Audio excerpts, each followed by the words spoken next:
Greetings from Tokyo, my dear friends. This is Daisuke, and I very much hope that this video, wherever you are in the world, finds you well and in good spirits. And please continue to take very good care of yourselves. And I would like also to once again extend to you my very deepest gratitude and thanks for continuing to submit questions to me as part of the now ongoing Q&A videos, or the series of Q&A videos, wherein it is my great pleasure and honor to be able to address some of the questions that you have very kindly submitted to me.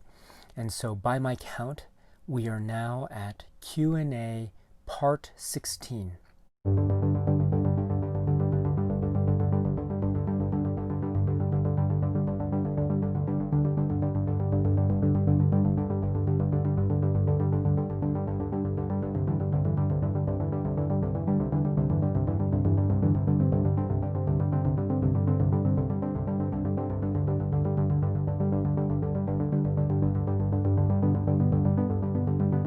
So I am now at the video where I asked people to submit their questions for Q&As, and so I will pick up where I last left off.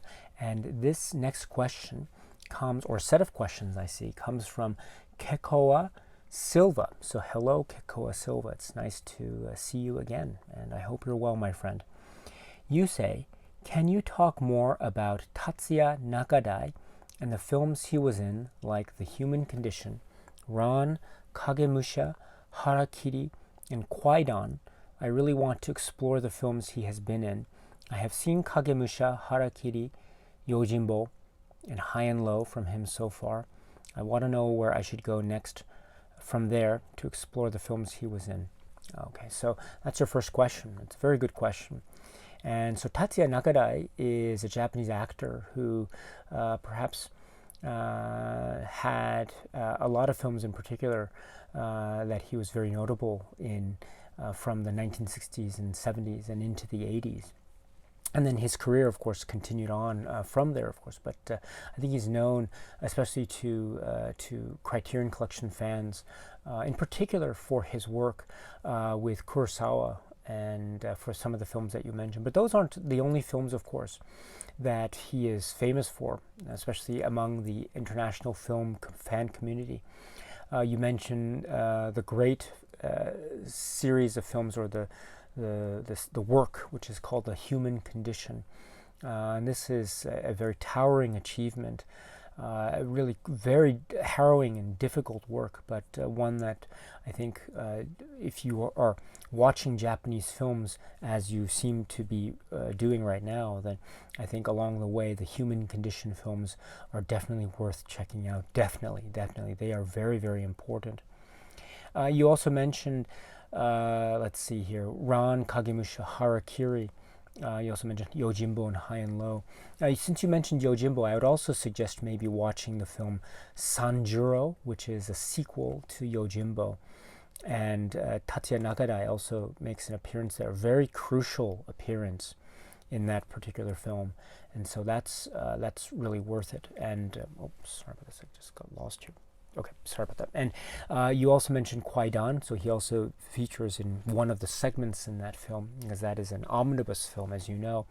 But I would also perhaps, let's see, is there any other film that you mentioned here? Actually, I would also suggest, if you're interested, there are other films that he has been in that are really great, that, for example, are in the Criterion Collection. So films like, there's a film called Kill, and he's in that one too. Sword of Doom. That's a very famous one, a very dark film, a dark samurai film. So and I think that's also in the Criterion Collection. And there's another film that's very interesting. It's not a samurai film per se, but it's more like a modern day story, and it's called When a Woman Ascends the Stairs. And he plays a supporting role in that, but again, a critical, crucial role. And so if you're interested, check out When a Woman Ascends the Stairs.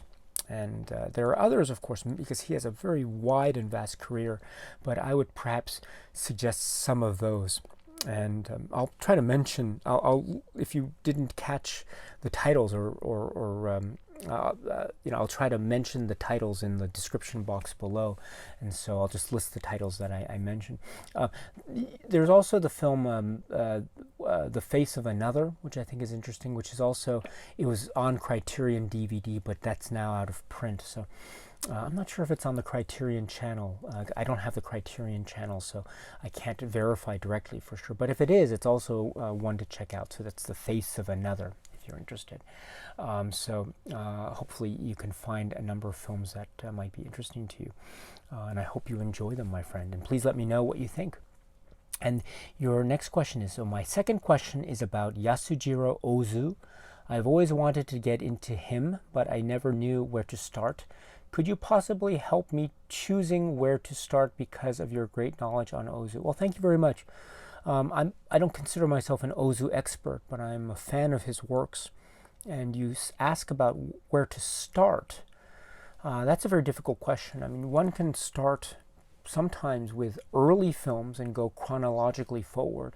And that's certainly the case for Ozu, although if you're looking for a real chronological journey, through films or through releases that are that have English language subtitles or support, then you have to go not just to Criterion, but you have to look to other areas, other labels, etc. So so there's that. But you don't necessarily have to go in chronological order, of course.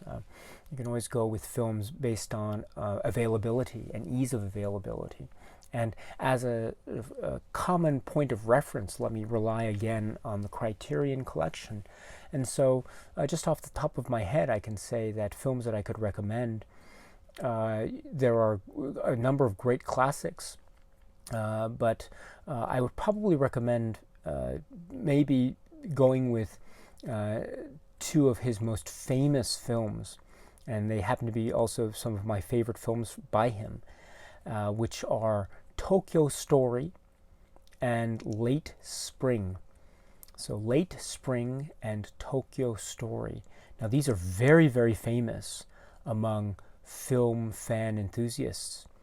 And these are often found on greatest films of all time lists and that sort of thing. But as films themselves, they are undeniably powerful. So powerful, and they were made so many years ago, but they have not lost any of their power.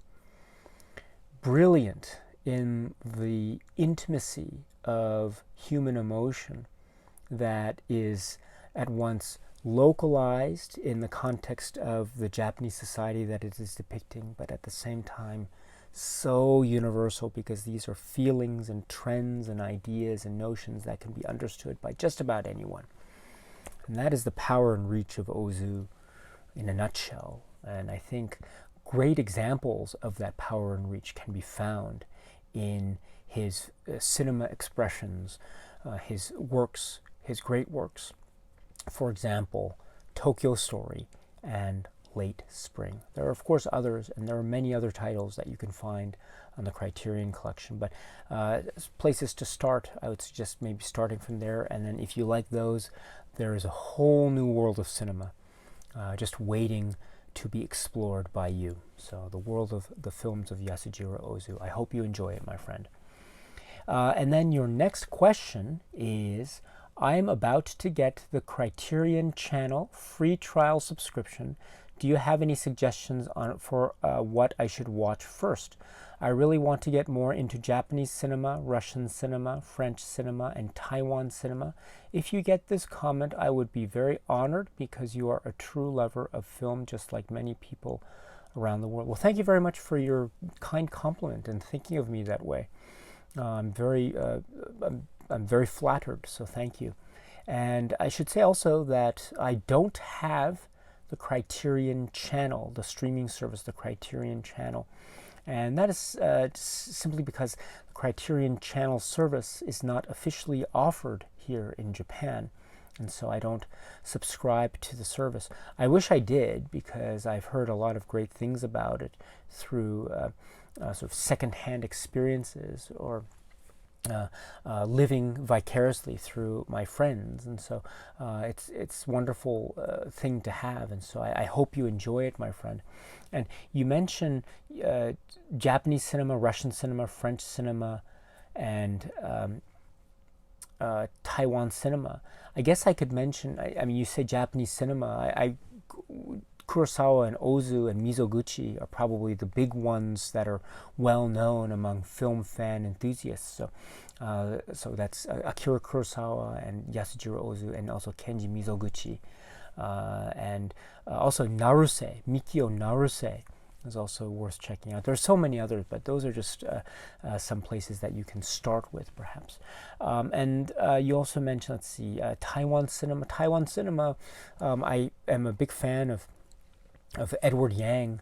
I've spoken a lot about Edward Yang's works, and some of his works, not all, but some of his works do appear in the Criterion Collection physical media catalog, and so if they appear also on the Criterion channel, that might also be something to check out.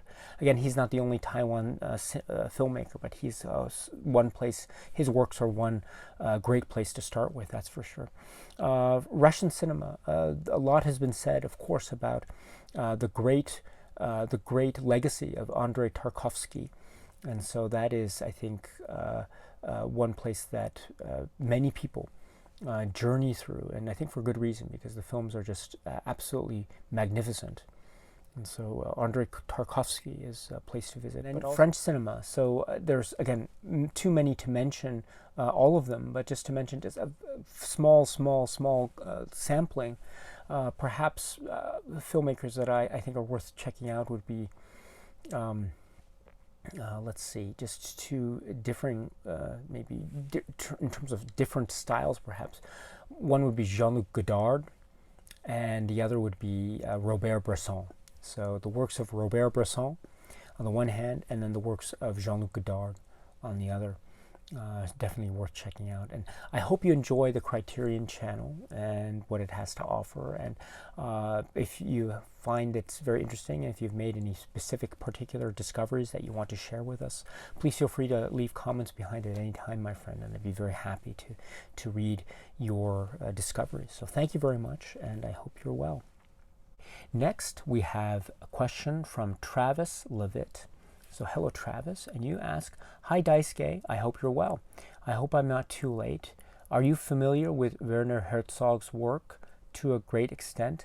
I've also seen your earlier videos of your physical media collection, and I was wondering, apart from Criterion, Eureka, and Arrow, which labels do you regularly buy from? Have a great day, Travis." Oh, thank you very much for your question. So to answer your first question, so about Werner Herzog. So yes, I think I might have mentioned Werner Herzog in response to a similar question that was posed to me in an earlier Q&A. And so so I just to reiterate, yes, I've had the great pleasure of watching a number of Werner Herzog's works. Some years back, there was a period of time when I was a little bit younger, in particular, when I was really just intensely watching a number of his films, and it was quite an eye-opening experience, as you probably can guess, based off of the sheer wealth and depth and scope of his works and what they are achieving. It's just a kind of one-of-a-kind experience, and so there's that. And I would say also that I haven't mentioned Werner Herzog's works at all on this channel, and that's one of the great failings of this particular channel. You know, I can only do so much in the space of a single day, and so and cinema is much too vast, much too wide in scope for me to be able to talk about every single filmmaker that I would like to. But Werner Herzog is one of those filmmakers that I'd love to be able to talk more about one of these days, and so I will certainly do my best to do so, because as you know, his career is very interesting, very diverse, and it's definitely worth talking about. They are give rise to many discussions. So, but yeah, I'm a great admirer of his works. And then you also ask, I was wondering, apart from Criterion, Eureka, and Arrow, which labels do you regularly buy from? So yes, so I am also a fan of labels such as Indicator, Powerhouse Indicator. I'm also a fan of 88 Films because I'm a horror fan and a sort of genre fan, and they have a really good selection. I like their Italian film selection, and they have what's known as a slasher film selection. So there's that. Also, there are a number of, I wouldn't say that I focus a lot on labels in Japan, but there are a number of, I have quite a lot of Japanese DVD and Blu-ray releases that I don't necessarily show on this particular channel. And that's just for no other reason other than I just haven't shown them. And so, but I do have quite a number of those, and they are, most of them, about 90% of them perhaps, are films that, as of now, don't, as far as I understand it, have any equivalent release outside of Japan. And so these, in other words, these are films that one can only get in Japan through Japanese film DVD or Blu-ray releases, and unfortunately for most of the time they don't have English subtitles, but they're definitely worth having from my point of view, because they represent certain aspects of Japanese cinema that I'm really quite excited about. So but anyway, thank you very much for your questions, Travis, and I hope you're well, so thank you very much. Okay, my friends, so that's it for now, and I know that there are more questions that await my answers, so I will address those as soon as possible. So thank you very much for your patience, and I apologize for not addressing them now, but I will certainly do my best to make more Q&A videos going forward. But in the meantime, my friends, thank you so much again for expressing an interest in what it is I have to say and asking me these questions. I'm very humbled and very flattered by this, and so thank you so much once again. And until we meet again, my friends, please continue to take very good care of yourselves, stay safe, and be well. And I look forward to seeing you again all very, very soon, my friends. Cheers.